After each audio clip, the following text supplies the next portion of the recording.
पहले से चल रहा है ये चीज 12 साल पे।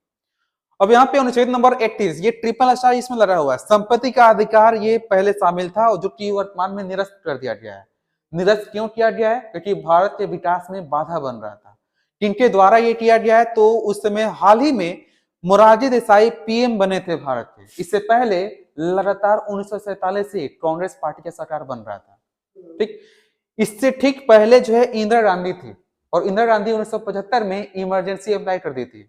इमरजेंसी से पूरा का पूरा देश जो है ठप हो गया था, कोई विकास कार्य नहीं हो रहा था और लगभग 2 साल तक जो है इमरजेंसी था, 1975 से 77 तक। उसके बाद जो है इंदिरा गांधी जो है किसी मामले में दोषी पाई जाती है तो उनको जो है जेल हो जाती है। अब जेल हो रही वो, तो उसके बाद जब चुनाव हुआ तो उसमें मोरारजी देसाई का जो जनता पार्टी है वो जीत जाता है और ये भाई साहब पीएम बन जाते हैं।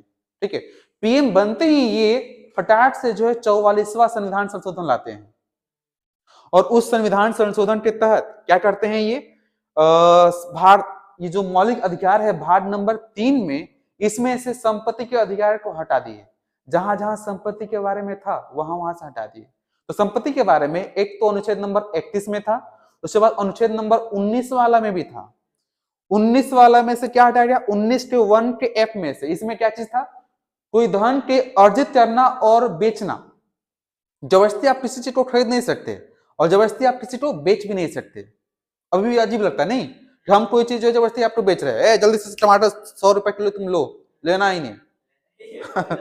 ए तुम्हारी दुकान है, तो दो, हमको देना है तो देना पड़ेगा, ऐसा हो पॉसिबल है? ऐसा नहीं है। पता नहीं कहा नहीं उसको हटाया जा रहा था शुरुआत से। फिर जैसे ही ये शासन में तुरंत हटा दिए।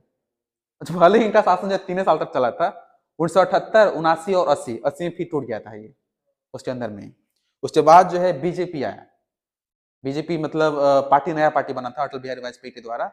उसके बाद लेकिन वो अटल बिहारी वाजपेयी का जो उस समय पार्टी था वो जीत नहीं पाया, बाद में बहुत देर के बाद जीता और वर्तमान में बीजेपी का शासन है ना। तो ये मामला क्लियर है? इस पे सवाल मैक्सिमम पूछे जाते हैं कि किस संविधान संशोधन के द्वारा संपत्ति के अधिकार को भाग 3 से हटाया गया? तो 44वां संविधान संशोधन। कब आया था ये? 1978 में। किनकी सरकार थी? तो जनता पार्टी की सरकार थी। उसमें पीएम कौन बने थे? मोरारजी देसाई। ठीक है, मौलिक अधिकार में संशोधन मार दिए ये महाराज। ठीक है, इसके तहत में क्या हटाया गया? 19(1) का एफ, याद है ना? और किसी चीज को बेचना या फिर खरीदना। उसके बाद अनुच्छेद 31 वाला में ये वाला, मान लीजिए कोई संपत्ति है और मान लीजिए कोई जमीन ही है और जमीन के अंदर में कुछ सोना चांदी हो रहा है, ऐसा कुछ मिल जाए तो अगला जो है नहीं देता था। ठीक है, या फिर सड़क का निर्माण करवाना है तो मान लीजिए यहाँ से यहाँ तक हाउ दे दिया, हो अगला दे नहीं रहा, तो वहां पर सड़क को मोड़ना पड़ रहा है, यहां से जाना है वहां, चलो जाना पड़ रहा है इधर। ठीक है, तो इसलिए ये बाधा बन रहा था, इसलिए इसको हटा दिया गया। हाँ, अब तो आराम से तोड़ेगा। वर्तमान में जो भी बनेगा अब एकदम सीधा सीधा बनेगा। कौन सा वाला? पूरा पूरा एकदम फूटेगा टोटल। शुरुआत में जैसे मान लीजिए कोई संपत्ति है तो उसके लिए पहले ऑफर किया जाता है। पहले क्या होता था? पहले इतना ऑफर किया जाता था ना, जैसे कि लोग जो अगला ना बोलता ही नहीं था।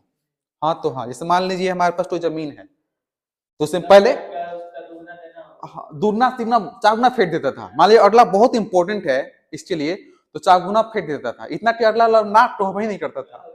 फिर बाद में अगला जैसे मान लीजिए अगला बढ़ते चला गया, क्योंकि पहले जनसंख्या कम था, जनसंख्या कम था तो एक व्यक्ति के पास जमीन भी ज्यादा हुआ करता था। ले जो क्या हो गया सरकार को दे। जैसे पहले देखते हैं वर्तमान में बहुत सारा स्कूल जो है किसी खास व्यक्ति के नाम पे रखा हुआ है, तो सीधा नहीं देते, जाओ हमारे नाम के लिए, हमारे नाम पर रखना लेकिन स्कूल का नाम, और हमारी जमीन में बनवा लो। बहुत सारा स्कूल है, एसपीएन कॉलेज देख लीजिए, शंकर हाई स्कूल देख लीजिए, ये सब क्या बोलते हैं, सब किसी के द्वारा दान किया हुआ है। मंदिर वाला जो देख लिया वो भी एकदम दान किया हुआ है। ठीक है, तो ऐसा संपत्ति के अधिकार को कहां रखा गया है? इस भाग 3 में से तो हटा दिया गया, कहां फिर रखा गया है? तो अनुच्छेद 300 के ए में, अनुच्छेद 300 ए में शामिल किया गया है। इसे जो है वैधानिक अधिकार दिया गया। जैसे मान लो ये है, जैसे मोबाइल है हमारा, तो मोबाइल हमारा वैधानिक अधिकार है, सरकार ऐसे नहीं ले सकती। लेकिन अगर जहां पकड़ा जाए, मान लीजिए कि इस मोबाइल से जो ट्रांजेक्शन लगातार हो रहा है, इस पे जो ऐसे ऐसी सूचनाएं आ रहा है जो देश के लिए लाभदायक है, तो इस मोबाइल को वो ले सकती है। तो वैधानिक अधिकार हमारे पास है, जैसे जमीन पर रजिस्ट्री होता है तो वो क्या है, वैधानिक अधिकार है, मौलिक अधिकार नहीं है। सरकार जब चाहे आपका जमीन ले सकती है, बदले में आपको या तो मुआवजा देगी या फिर आपके लिए वैकल्पिक ये जमीन देगा कि आपको हम जो ये इस 1 बीघा के बदले में इस वाले इलाके में आपको 1 बीघा दे रहे हैं, या तो वहां पे 2 बीघा ले लीजिए, इसके बदले में सेम सिस्टम बदल, यहाँ पर 1 बीघा, उस हाईवे पर 2 बीघा, नहीं तो वहां पे 3 बीघा, ऐसा ऐसा वो ऑप्शनल देती है, ऑप्शनल देगी, वैकल्पिक जहां आपको पसंद आ जाए, गांव के अंदर में, गांव के बाहर, शहर के किनारे, ऐसा ऐसा मतलब वैकल्पिक देता है ऐसा, क्योंकि उनके पास सारा ब्यौरा है कहाँ कहाँ पे जमीन खाली है, तो ऐसे अलॉट करती है। पसंद आया तो ठीक, नहीं तो पैसा लेके कहीं भी आप जाइए। तो संपत्ति के अधिकार को मौलिक अधिकार से हटाकर कहाँ रखा गया है, अनुच्छेद नंबर 300 के ए में। 300 तो यहाँ पे क भी हो सकता है, क हिंदी में। इसे वैधानिक अधिकार बनाया गया जिसमें कहा गया कि किसी व्यक्ति को उसके संपत्ति से विधि द्वारा जो स्थापित प्रक्रिया है उसके अनुसार ही वंचित किया जाएगा, यानी कि टमाटो विधि में जो लिखा हुआ उसके अनुसार ही उसे हटाया जाएगा। ठीक है, तो ये तो हमारे पास हो गया। ठीक है, संपत्ति के अधिकार किस अनुच्छेद में था, 31 में था। किस भाग में, भाग नंबर 3 में। कहा वर्तमान में रखा गया है, अनुच्छेद नंबर 300 ए में। ठीक है, हाँ। अब ये देखा जा रहा है ना, जैसे मान लीजिए अनुच्छेद नंबर 32 है, ये बोला है कि जहां कहीं पर भी लड़े कि हाँ आपको परिवर्तन करने की आवश्यकता है, आप संविधान में संशोधन कर सकते हैं, क्योंकि समय बदलेगा, लोग बदलेंगे, परिस्थितियां बदलेगी, माइंडसेट लोग का बदलेगा, तो उसके अनुसार विधि में भी चेंज करने की आवश्यकता पड़ेगी। इसलिए यहाँ पे उपचार दिया गया है, संवैधानिक उपचार, और इसी के तहत में उपरैला वाला चेंज किया गया। ठीक है, तो मौलिक अधिकार के उल्लंघन होने पर आप अनुच्छेद नंबर 32 के तहत सीधे सुप्रीम कोर्ट जा सकते हैं। मौलिक अधिकार सबसे ऊपर है, वजह क्या है यहाँ पर, इसको क्यों लोगों के द्वारा जो है संविधान का आत्मा कहा जाता है, क्योंकि ये सीधे तौर पे आपको अधिकार देता है। ठीक है, क्योंकि ये लोगों की गरिमा को बढ़ाता है। अब मान लीजिए हमारे पास अधिकार न हो रोड पे चलने का, तो कौन से लोकतंत्र में हम लोग रह रहे हैं। ठीक है, लोकतंत्र क्या है, जनता का, जनता के लिए, जनता द्वारा शासन, और जनता का गरिमा कभी भी खराब नहीं होना चाहिए, इसलिए जनता की गरिमा को बढ़ाने के लिए मौलिक अधिकार शामिल किया गया है। और मौलिक अधिकार का हनन हो तो सीधे आप कहां जा सकते हैं, सुप्रीम कोर्ट में जा सकते हैं। तो मौलिक अधिकार किन के विरुद्ध होता है, कौन हनन करता है, लोग, वो या तो जनता हो सकती है या फिर सरकार हो सकती है, कोई भी हो सकता है। ठीक है, अब इसी में जो है जैसे मान लीजिए कोई शासन कर रहा है तो उस पर जो है लगाम लगाने के लिए जो है कुछ रीट जारी किए जाते हैं। रीट वैसे 4 प्रकार का है, यहाँ पे देख लीजिए। एक है परमादेश, ये क्या होता है, कैसे होता है, ये क्या हर एक राज्य में जो लोग शामिल है क्या उन हर एक पे शामिल होता है, तो पहले इनके बारे में देखा कि ये परमादेश है क्या, परम आदेश। ये परम आदेश किनके द्वारा दिया जाता है, तो ये देख लीजिए उच्चतम न्यायालय के द्वारा, सुप्रीम कोर्ट के द्वारा जो है दिया जा रहा है। किनको, यदि कोई भी इंसान सार्वजनिक पद पर बैठा हुआ है, सार्वजनिक पद मतलब क्या हो सकता है, बैंक का गवर्नर हो सकता है, या फिर कोई पीएम हो सकता है, राष्ट्रपति हो सकता है, प्रधानमंत्री भी हो सकता है ना ऐसा। उसके बाद सरकारी स्कूल के जो टीचर हो सकते हैं, सरकारी जो बस है उसका ड्राइवर हो सकता है, ये सारे लोग इसमें शामिल हो सकते हैं, रेलवे ड्राइवर हो सकता है।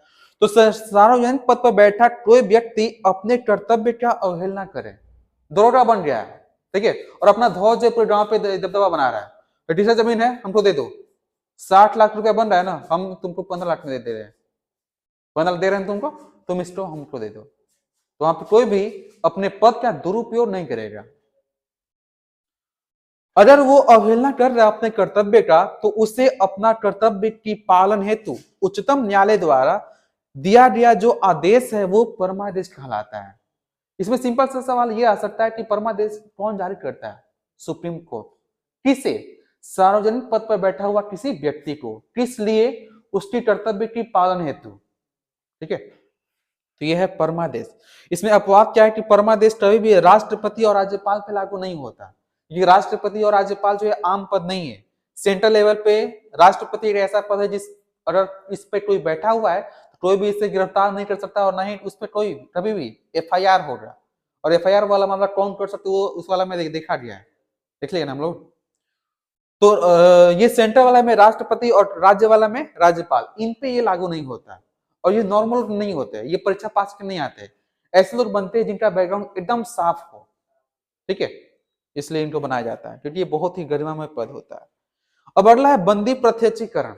अब ये क्या होता है, यदि पुलिस किसी को भी अवैधानिक रूप में हिरासत में ले ले, ठीक, और 24 घंटे के भीतर वो मजिस्ट्रेट के समक्ष पेश नहीं कर पा रहा है, तो वैसे स्थिति में उसे आजाद कर दिया जाएगा।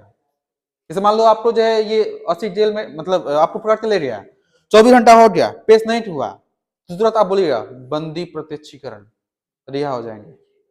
हाँ, वकील आएगा, उसके बाद केस होगा, वकील के बाद आप बताएंगे ना कि इतना बजे हमको ये गिरफ्तार किया गया था, उसके बाद वो अगला जो पुलिस या फिर कोई भी हो सस्पेंड हो जाएगा।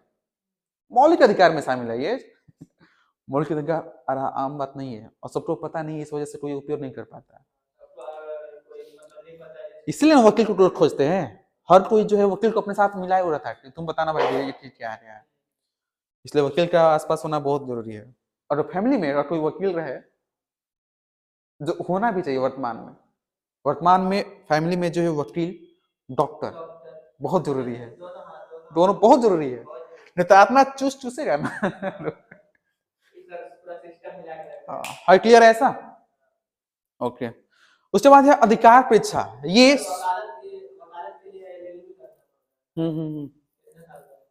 कितने साल, ये जानकारी पूरी तरह से नहीं है हमारे पास ना, ये जो कर रहा है या फिर किया वही बता सकता है, अभी हम जानकारी नहीं ली, और इस वाला मिला भी नहीं कि कितने साल का है।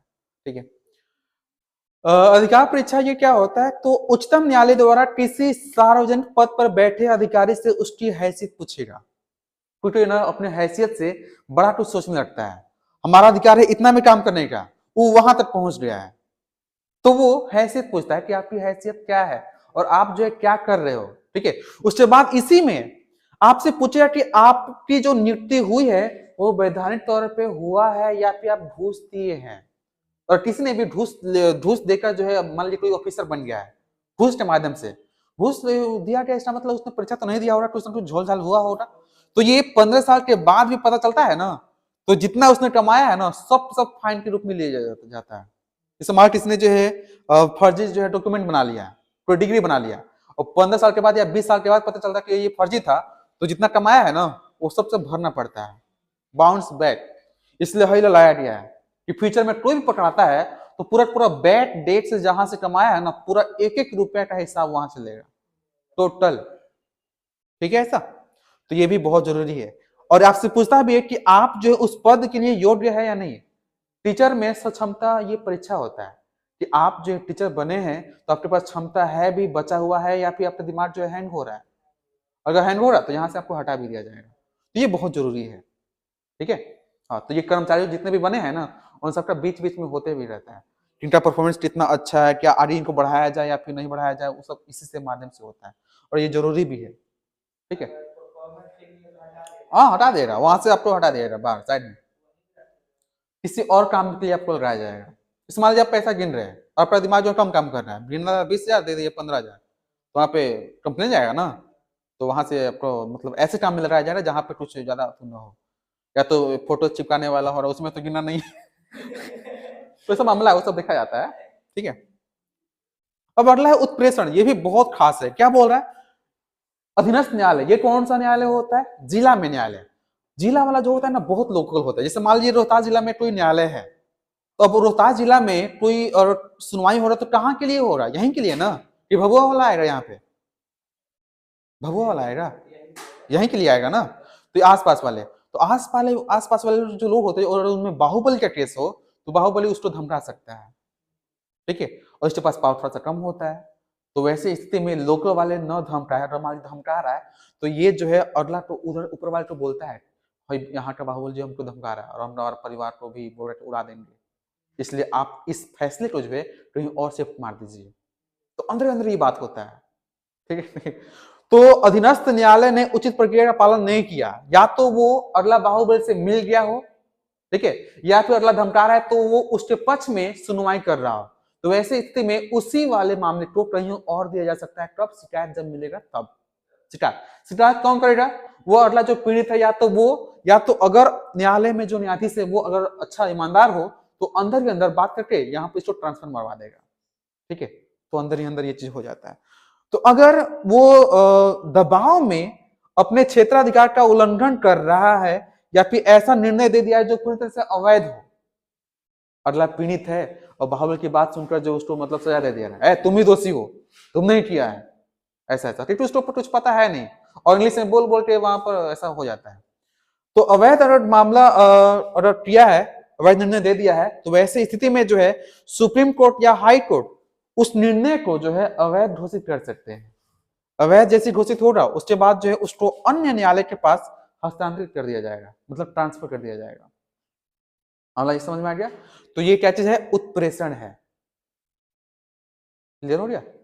तो ऐसा भी किया जाता है। वैसे मूवी वगैरह में आपने देखा भी होगा कि ये जो बाहुबली उसको मरवा दिया, उसके फैमिली वालों को ये करवा दिया, ऐसा ऐसा, तो ये देखने को मिलता है। इसलिए ये चीज लाया गया था कि और कहीं पे ये ट्रांसफर मार दिया जाए, या तो किसी और जिले में, जैसे मान लो यहाँ का बाहुबली है और ये चल जाए, मान लो पूर्णिया में चला जाए या फिर औरंगाबाद में चला जाए, तो यहाँ का बाहुबली तो वहां पर जाना पड़ेगा ना, और वहां से संपर्क तो होगा नहीं, इसलिए ऐसा।